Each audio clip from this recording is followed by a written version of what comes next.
কয়েক বছর ধরে প্রায় নিয়মিতই দেখা হচ্ছে বাংলাদেশ ও শ্রীলঙ্কার, আর সেই ম্যাচগুলোর উত্তেজনা ও নানা ঘটনা প্রবাহ ইদানিং বাংলাদেশ শ্রীলঙ্কার লড়াইটাকে এশিয়ান ক্রিকেটের অন্যতম আকর্ষণীয় দ্বৈরথ বানিয়ে তুলেছে।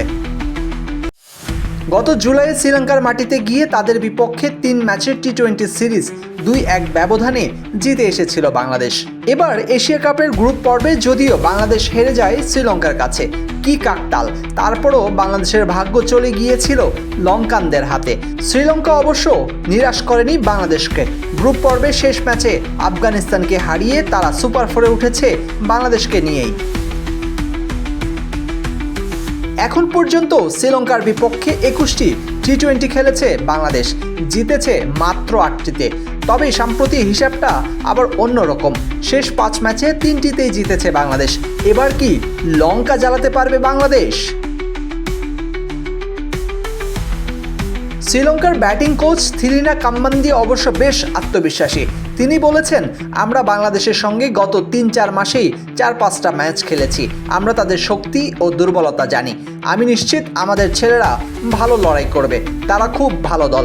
আশা করি আমাদের ছেলেরা তাদের বিপক্ষে পরিকল্পনা ঠিকঠাক বাস্তবায়ন করতে পারবে।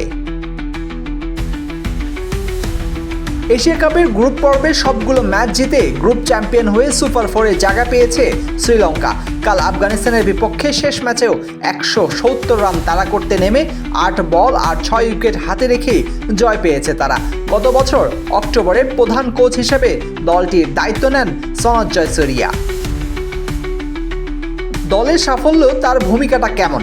জয়সুরিয়া এমন সতীর্থ কাম্বান্দি বলেছেন, আমার মনে হয়েছে সে কোচিংয়ের চেয়ে বেশি মেন্টরিং করে খেলোয়াড়দের। সে তার অভিজ্ঞতাগুলো শোনায়। আমরা সবাই জানি সে 20 বছর ক্রিকেট খেলেছে। কিংবদন্তি সে। কখনো কখনো কঠোর হয়, এটা আমার দলের জন্য ভালো। যখন খেলা শুরু হয় তখন আবার সে শান্ত থাকে। আমার মনে হয় এটাই তার আসল শক্তি।